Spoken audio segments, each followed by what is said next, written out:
What's going on, guys? It's your boy Jonathan from Calling in Favors. Gonna try to get through an episode. It's been a rough few weeks, I'm not gonna lie. Currently I'm on no medication, no prednisone, no anti-inflammatory, no shot for my arthritis, no antidepressant pills, and I feel the best I've felt in a long time. I'm awake. Yeah, I'm in pain, but again, at least I feel like myself. You listen to the Cat Williams video. I'm not sure if a lot of you guys listened to the whole thing or if you just saw the clips because he talked about golf. The shit that he talked about with not wanting to play the tips and stuff like that is kind of funny. But I went back and I listened to a lot of it, and you see so much of what he says just kind of rings home. I'm not really a super fan who's going to get too much into it and watch all of his videos and stuff like that. I watched the most recent ones, and then obviously I watched the ones that he did back when he used to be a fan and a friend of Geno Green. Yeah, he's a good dude and he tells it like it is. It's kind of hilarious how he's calling everybody out in Hollywood, and that's, kind of not what I wanted this podcast to be. Because I didn't want to call people out, but I wanted, my honest truth to come out. And I think there's a lot of stories and a lot of arguments that I got into that people only heard the finished version of it, right? When I lost my shit, slammed the door, told you to bleep off and walked away.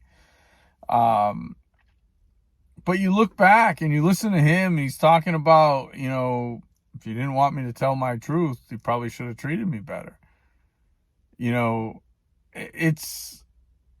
And I'm not going to preface anything ever by saying it's my truth, right? No, this is what I speak is my opinion. It's what I feel on topics, and it's how I feel about people, and I'm not going to sugarcoat it. Trust me, I've protected a lot of these people. The best part about dating a cart girl, you heard all the drama. The worst part about dating a cart girl is also you heard all the drama, but when crazy ladies are smashing plants and Asian painters are attacking cart girls and guests are groping cart girls and members are leaving baggies of cocaine on the fucking locker room tables, I heard all of it. So trust me when I tell you the gloves haven't even come off. Nor do I intend for them to. We want to get back to golf, and I want to get back talking fun stuff. When I first started doing this, it was all about me and my boys that I play golf with. Listen, some of them ain't even friends. Some of the people that I play golf with, we'd probably never talk outside of the golf course. But we talk swag and we compete against each other, and it's fun for the 4 hours a day that we go out there. We're completely different people, and that's okay, and that's part of what makes golf great. You want to help people, and you try to help people, but every once in a while, you just get put on the spot and you feel taken advantage of. One of the things that I've talked about and where the podcast name came from was I hate calling in favors, right? I hate asking for favors. I hate calling golf pros and say, hey, can you get me and my girlfriend out? Even worse, hey, can you get me and a group out, right? If it's just the two of us, we can kind of sneak around, not draw any attention. Unfortunately, everybody noticed when she'd rip it 250 down the middle. But no, what I mean is it's not something that I love to do. Calling in favors about anything. Hey, can I come use your range? Hey, can I come use your simulator? Hey, can I fucking crash on your couch? I'm homeless. It's just not a comfortable thing for me to do. And at the beginning of the podcast, things kind of fell into place, and I really didn't have to call in any favors. It was my buddies that wanted to come on and talk. But the conversations were good, and they stayed on topic because I had somebody there to check me a little bit. I think a lot of what I said on YouTube, a lot of the teaching stuff, has kind of been reinforced recently by tour players. Tony Finau talking about how he can tell how a golfer is ability-wise by their walk-in. It couldn't be more evident today when Riggs and the guys from Foreplay videoed with Tiger. Now, I don't know how many takes it took or how many shots they hit with him, but he didn't talk about golf swing, right? He talked with Trent, move the ball forward. Riggs, move the ball forward. Now shut the face a little bit. Riggs does exactly what I do. He does it the opposite way, but when he pulls it away, he fans the face open, and now he has to recover. So Tiger had him close the face a little bit and have him feel it square on the way back. Kind of the same drills that I've been working on. But what was telling to me about the Tiger and Riggs interaction more than anything was the way they ended it. Yeah, he was laughing. He hit a shot on his knees, right? It's one of those things. It's guys in the 80s used to do it. Big Cat Williams and all those celebrity trick shot artists that we don't see anymore because we didn't have social media back then. But they all did it. Not taking anything away from Tiger. The point I want to make is he had Riggs hit a shot. He gave him one thing to adjust. He had him hit a second shot. Once he accomplished what Tiger was trying to have him accomplish, he said, okay, let's go, long drive contest. Because now he's out of his head and he's not thinking negative and he's not thinking, oh, fuck, and why? Because the best player in the history of the game just told him how to swing the club. So, of course, he was feeling confident and he let one rip. And when the show was over at the end, Riggs was like, I haven't hit a driver like that in a long time. Probably since the last time he was in my bay. And the guys from Barstool, man, I have no hate at all for those guys. They're doing exactly what they tried to do for the past 5 years. They got the best player in the history of the game to come on their show. KFC is saying it might be the biggest video in the history of Barstool Sports. And he may be right. Some of the best players in other sports have come on. All these Bussin' with the Boys, Part of My Take, all these different podcasts. But Tiger was always the unicorn, right? And why? Because he doesn't do this very often. He doesn't do this very often. He doesn't like, he's not a fan of social media learning golf. He was doing a clinic a few weeks ago. What was the first thing they said at that clinic? Stay off YouTube. So it's fun to watch the other side. It's fun to watch Tiger kind of participate in the goofy golf and the fun stuff. And it's cool to see Barstool get involved. I thought the Jersey Jerry thing brought golf together too often, and I'm guilty of it, right? I have a podcast where I rant, and I have a blog called The Angry Golfer, which I think I'm going to start to get back to writing a little bit because it kind of helps me keep my mind on what I want to talk about. But I'm the king of, I'll listen and support and chime in and give my argument on, anybody that's got an opinion or a complaint. But I'm not always as negative as people think. Yes, I'll throw the negative side into it, but it doesn't mean I'm against it. Perfect example is starting the season in Hawaii. It's tough. There's so much going against you, viewership wise. This weekend, Chris Kirk won. Wasn't really a huge thrill, but the leaderboard was actually pretty good. Jordan Spieth was up there for a little while. That kid, Bahathia, I'm not sure how to say his name, but kid's a stud. He's going to be fun to watch, fun to grow. I think Callaway got on board with him in Topgolf, but I think he's a kid that could move a needle when it comes to a brand. The one thing I'm disappointed in that I missed, I wanted to see Kiz. I wanted to see how he did and hear how he did.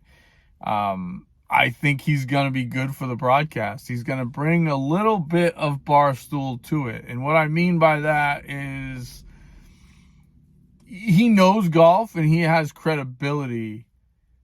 So the funny comments that he's going to make are going to come off as exactly that, comedy and funny comments. Whereas I think sometimes some of these social media influencers and golf guys, myself included, miss the mark on telling the joke. Not the joke itself, the delivery of the joke. A lot of times I'll look back and reread or re-listen to what I wrote or said, and I'll be like, oh, I'm not even laughing.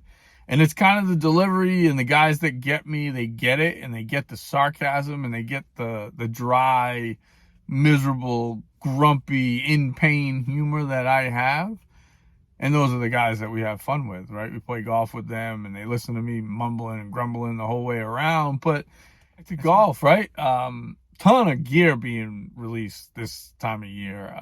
It was one of those things, you met with reps in the fall, you saw it, you knew what was coming, but you had to wait until the PGA Show before you got a chance to get out and hit it. So, I'm a big fan of let me see the numbers and let me see what it does. Don't tell me what it does.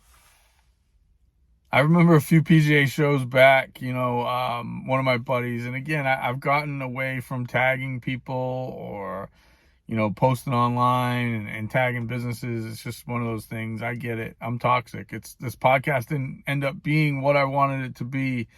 My health didn't cooperate. I thought this summer was going to be a summer of golf. I had unemployment. I had mass health. I was going to get going and up and running, and unfortunately it was just a battle with my medication. But yeah, you see, this is the time of year, when I would be down south and feeling good, playing golf, walking, doing things. It's funny, a buddy of mine that would walk the show with me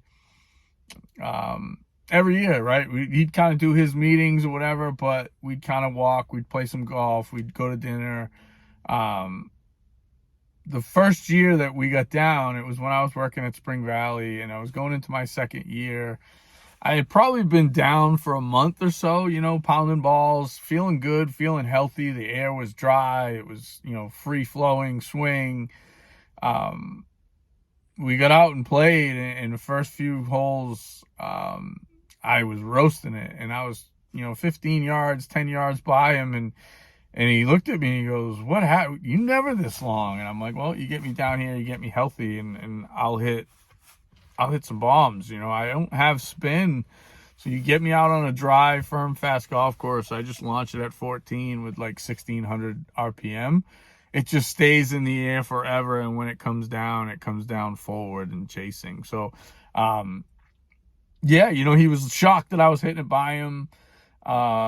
But the reason why I bring him up is because he's one of them guys. He usually was my guinea pig at the PGA Show demo day. I just follow along with him. He was actually my contact with the guy that I know at Fujikura, and we just kind of walked the driving range, and I'd watch him hit balls, and I knew his flight and I knew his swing pretty well. That if we got on track, man, it was great. But even if we didn't, I could kind of see what brand was going to be hot that year. The Cobra F9 was the one that kind of really, stuck out. It was that first or second year, when they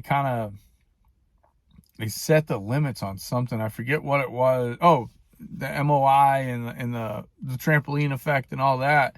It had been in place, but they had just really started clamping down on it, and companies finally all caught up. Once they set the club head speed limits, the ball head speed limits rather, coming off the faces, it gave other companies that were a little behind the opportunity to kind of catch up a little bit. So by that time, everybody was just as good as the next. It was a matter of what driver was more forgiving than the other. And one of the things that I remember him commenting on with me was, he's kind of a diva, single digit player, always wanted the upcharge exotic shafts. And we were hitting the hazardous smoke black at the time, which was the stock in that driver.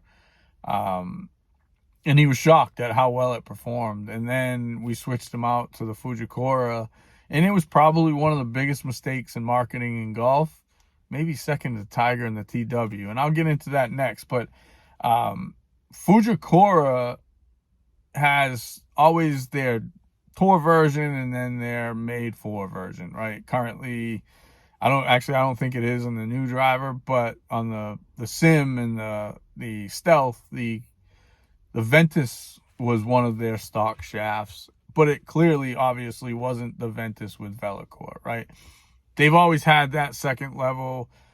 For the Cobra F9, they made the Atmos Tour spec the stock shaft. It was a $200 upcharge in everybody else's driver, but nobody knew because the geniuses over at the marketing department at Cobra decided to paint the shaft black to match their head. They should have listened to Fujikura. It was clearly a white with blue graphics or a white with black graphics shaft on the upcharged version. And they missed the mark on letting everybody know that they were using that version. So anyway, I get off topic a little bit, but I remember the conversation was, about the hazardous smoke, and he was surprised at how good it felt. They've brought out a couple of versions since. They've brought the green and the blue, both a little bit lower spin, but kind of more of like a stiff plus almost. They play a little tighter. You're not going to feel the head very much. Very high bend point, low spin shaft. So that's the problem with marketing and sales and not knowing your swing and your numbers. A lot of times guys go down there and they'll start hitting balls and they're like, this is great, I'm hitting the shit out of it. But they don't realize that they've dropped their spin by 1,000 RPM, and they could do the same thing with their current driver with a better shaft. So I mentioned the early launch pre-PGA Show only because all these companies have spent so much money in marketing and pushing club fitting that I don't understand why they'd send you to PGA Superstore and say, order it now before we've even gotten the fitting materials. That was the cool thing about the show. You'd go down and you'd get your early numbers. I'd watch my boys, watch everybody, see what guys are doing, hear what people are saying about the gear, and then get back from the PGA Show and kind of hit it myself and see if it did anything for me. I'm a unique fit, obviously. I've told you, I'm low spin. I have a shut face. I hang on for dear life. But, it's making sure it's up to par. A lot of my opinions are going to be look, feel, sound. I can't stand looking down at a closed club face. I need to see a face that's actually open at address. It gets me to remember to close the face and swing. I've seen Callaway, TaylorMade, Cobra, Ping, all bringing new drivers out, and they're all kind of launching February 1st, but you can go anywhere right now and pre-order them, get them ready, so that way they're in your hands February 1st and ready to go. I'm not a huge fan of that. Obviously, it kind of takes away from encouraging guys to get fit. The other thing about the PGA Show is where you kind of order your fall stuff. Most of the stuff from me, in my experience, was already done, and I had such a small shop that I had time that I could kind of get back on the Monday after the show, or even a lot of times on the plane ride home from the show, sit down, flip through some catalogs, kind of place some orders and get it going. The key about the show is being able to kind of touch, feel, see stuff. It makes or breaks some brands. So for all of you guys that have your small brands that you're trying to push, good luck. PGA Show is a big week for you guys. I understand it kind of sets up the tone for the entire year. Speaking of setting the tone for the entire year, I tried to talk about Tiger. Nobody wanted to get into it. Nobody believed it was going to happen.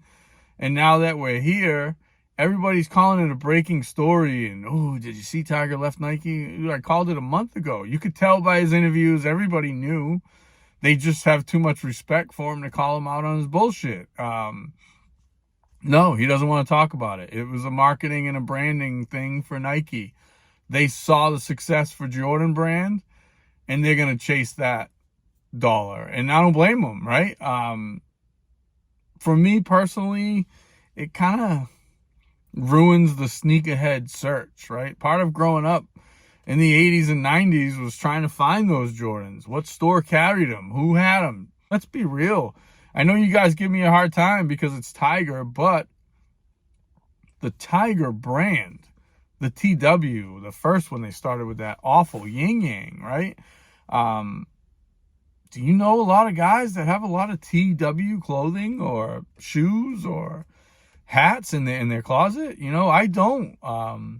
A couple here or there, yeah, that's dope. Or that, that pink shirt or those plaid pants that they had when they were in style. But other than that, Tiger was just another Nike athlete, whereas LeBron, Kobe, MJ, they were bigger than Nike. They were their own brand. And I think Tiger and Nike completely missed the mark with that. And it'll be interesting to see what brand he goes to going forward. I don't think it'll be Adidas. I don't think it'll be any brand that will have a shoe conflict, because I think you're going to see him pretty steadfast in that FootJoy Premier. When he came up as a kid, he always wore FootJoy Classics. He likes that structured hard bottom, and now with his injury, I don't think he has a choice. So, yeah, I don't think you'll see much until he's ready to play again. You know, I think it wouldn't surprise me if you see a huge launch for whatever Tiger's brand is at the Masters, you know, and you see companies starting to pair up and partner up. You know, Titleist and FootJoy have always been kind of the umbrella company of Acushnet Golf, but now you're seeing Callaway with Topgolf and Travis Matthew. Cleveland Strixon got in with Nike. Now they're doing, you know, the distribution end of Nike's stuff. You know, Cobra Puma. So it'll be interesting to see. He's a TaylorMade guy. I don't see TaylorMade doing a full line. They did some fun stuff last year. But you know, the Victory Red's going wherever he's going. So you know that solid red on Sunday will sell wherever he goes. So it's going to be interesting to see. All right, guys, the last few minutes, we'll give a little update on myself, right? I'm off medication completely. Now, yeah, it's going to suck once I start getting in pain, but I think I needed a reset. I was too every day, got in the routine. Did I take my meds? Do I remember to do it? Get up, take it, you know, take the pills. I'm feeling like shit today because of the meds.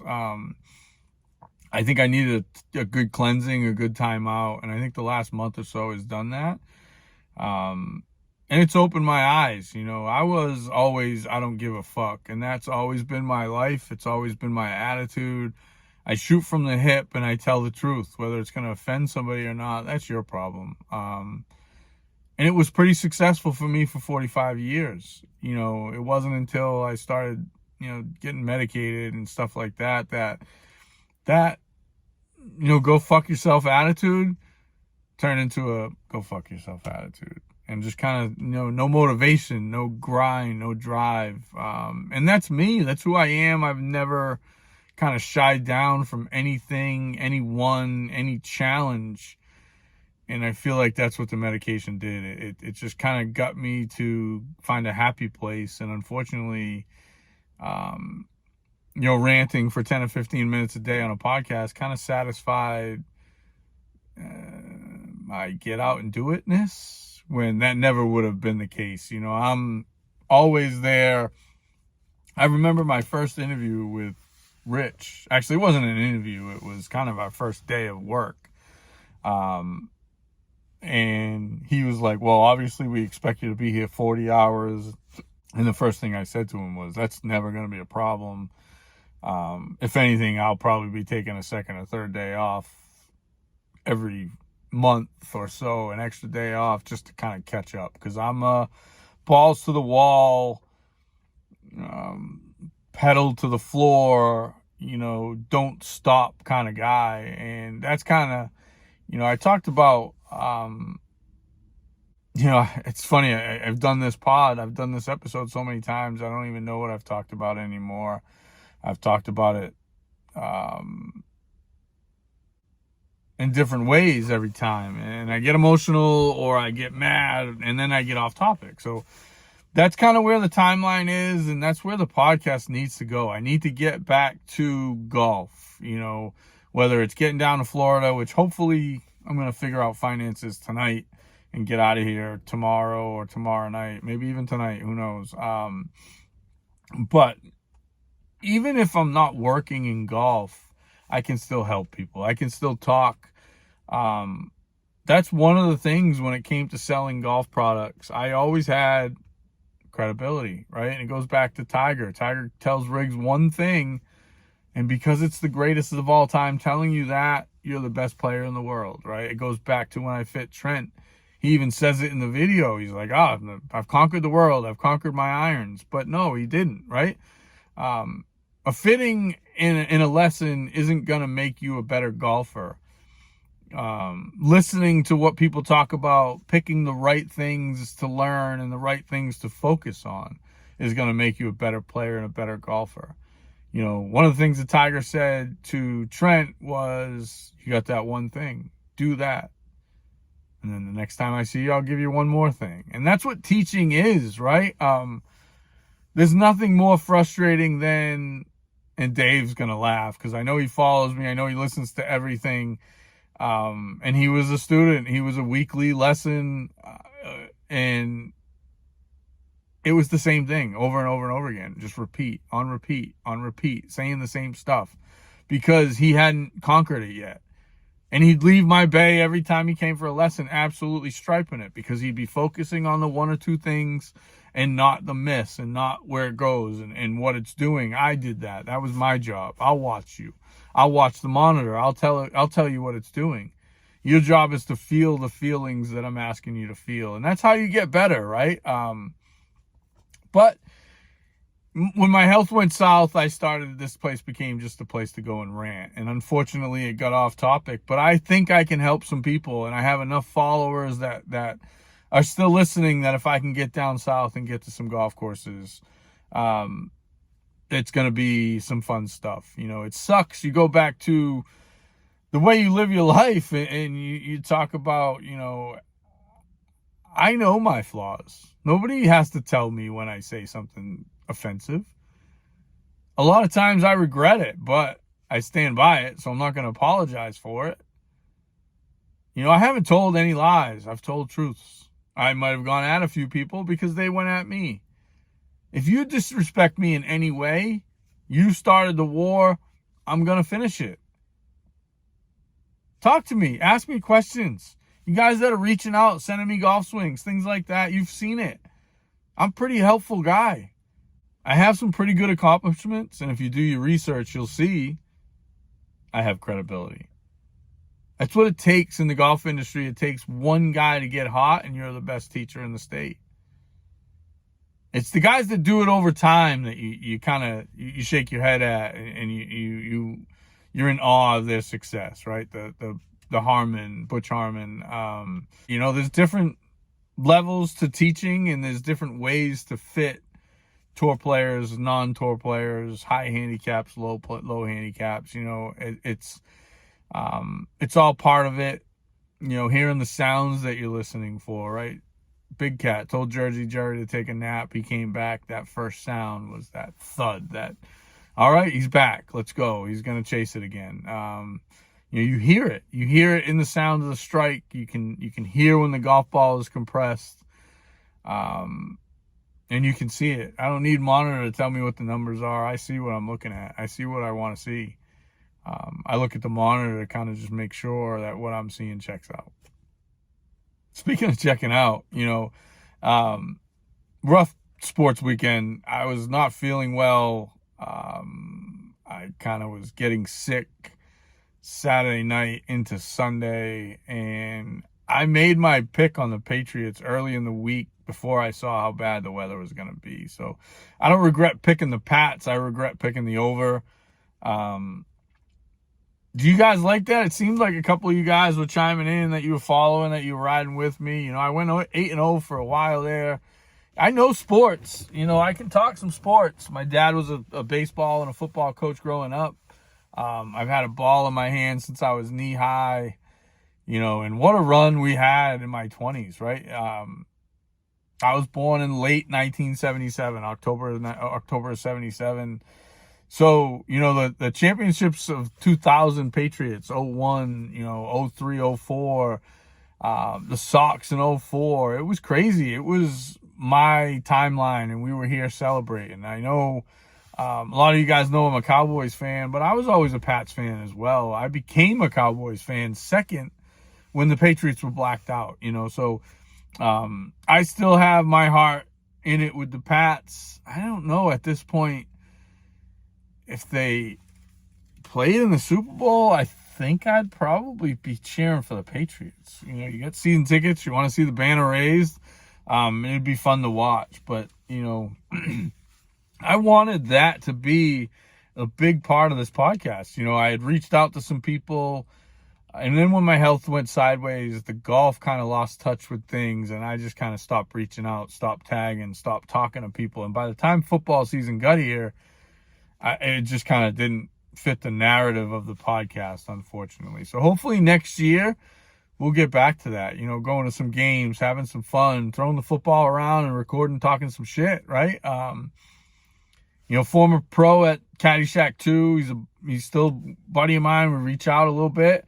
We were supposed to record during the Jets game, not this one, the first one. But again, by then I kind of already, lost the golf touch.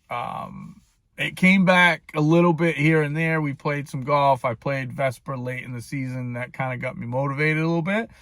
But that middle stretch, I was just kind of ranting in a storage unit. I was frustrated, and the frustration came out. I felt stuck. I felt trapped. But I didn't know where to start, right? How do you get back going? If you don't want to be in the golf industry and everything you know is golf, what's next? Now I've got some ideas. I can go down to Florida. I can take a retail job, park my car, not have to worry about driving anywhere. There's places to do some things. I would have loved to stand outside today and show you what Tiger was talking about while helping rigs. Unfortunately, here in the cold, I just don't have anywhere to go with it. So again, we're going to kind of try to get to Florida. In the meantime, we will talk some sports. I will give you some gambling tips for this weekend for the playoffs. I was going to take Michigan. I was Michigan all along.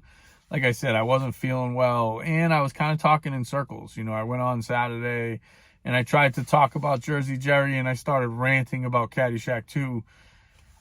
Sunday I was sick, and then by Monday I just didn't have the motivation to do it. I might have said the over for Michigan, so we might have gone 1-1. Washington puts up some points, and I knew Michigan was going to win, but I felt like they were going to have to put up some points to do it. So, so I guess if you kind of take the two losses, 8-2, 9-1, 9-2, 9-3. I guess with 9-3, or 8-2, can't really claim games that I didn't bet. So I'll keep giving my advice. I don't gamble, so when I do this, it comes from a place of this is what I think, not what I'm betting on. I'm not a sports bettor. Too much shady shit. You guys watched the Celtics game on Saturday night? No, Monday night. It was the game of the night. It was the night of the national championship. I was flipping back and forth. How bad are the referees in every sport? It's getting to the point now where like every week, every sport has something. Angel Hernandez is nonstop bullied during baseball season. It's deserved. He has the worst strike zone in the league. But how they consistently keep getting the call right on the floor and then going to the monitor and overturning the call when it was right to begin with. Buddy Hield came behind him, hit Jaylen Brown in the head. Then, yes, he got the ball, but it's still a foul. And the fact that they go to the replay and get it wrong, we can't even criticize the officials. Who's in New York? Who's in the replay booth? It's just bad. It's over and over and over again.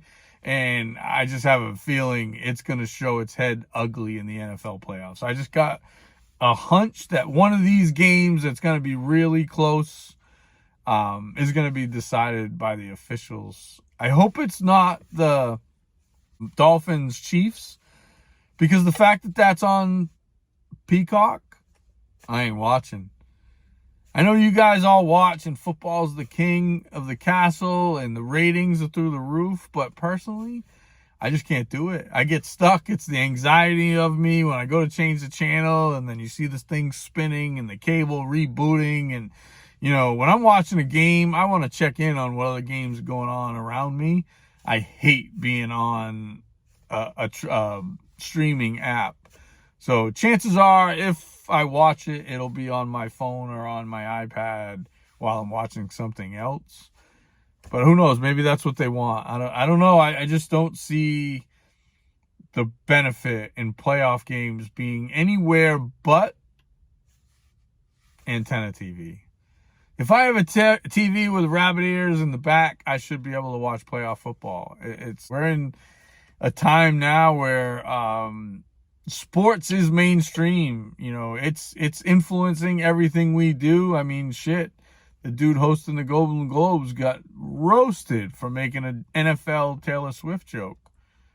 I don't get the big backlash. Ooh, you made a joke about a celebrity. That's kind of part of being a celebrity, right? Listen, like I've said 1,000 times, I have my flaws and I know my flaws, which is part of the reason why I don't think if I wasn't ever medicated, I don't think I'd ever be on this podcast, right? It just kind of, it lowered my anxiety just enough to get on here and rant. Unfortunately, we kind of took a turn for the worse, but 2024 is a new year and hopefully we can regroup. I mean, shit, I haven't even been doing this podcast a year yet. You know, I go back and I look at the first posts on social media, and it was sometime in like mid-March was when I kind of started practicing and seeing what I sounded like online and taking videos and trying to do podcasts. But it wasn't until the Masters, right? I did the women's episode, kind of shining a light on something that I'm surprised nobody shined a light on. You know, Augusta National telling the mid-amateur champion, you're too old to compete here. I think it sends a bad message, and I wanted to have Shannon on, a former USGA champion who kind of was the first one. It was the first year. She should have been the first invite. What an opportunity that would have been. You know, the year after, you know, her fellow member, Matt Parziali, played in the Masters. So, you know, you don't want to criticize certain places and certain things, but if nobody says anything, nothing gets changed, right? I was the only one that I've ever heard say anything about the mid-amateur champion at Augusta. I got 100 and something views on it. So there's a few people out there that have heard it. Chime in. Let me know. Do you agree with it? Or are we going to tiger it and sweep it under the rug like it's not a story? I don't do that. I'm not good at that. I speak my mind and I let it rip, and I'm going to do my best to kind of write timelines again and get back to staying focused. Yes, when there's a shot that needs to be taken, I have no problem taking it. But I don't want that to be the story and the narrative of this podcast. This podcast is about gear and swag, and as soon as I get back down to Florida and start hitting some balls, and who knows, maybe we find a demo day and go play and go be the anonymous fit me for your driver. You know, I'd love to find a multi-vendor day where I can get down there and walk the line. Titleist, TaylorMade, Callaway, Cobra, you know, just hit them all for you guys. Tell you what I feel, what I see, and then we'll double check with the numbers and we'll have that conversation that I wish you guys and wish more of you would have with your fitter, rather than the sound of a monitor and looking to your fitter and saying, is this the one I should buy? You're the guy that's got to play it. The numbers are going to be the same. You tell me what you want to buy. I'll tell you if it's worth it. All right, guys, until next time, I'm feeling a little motivated. I think this came out a little better. I think I'm a little bit more organized. I'm starting to see the changes in myself. It's time to find a job and rejoin society. Let's fucking go.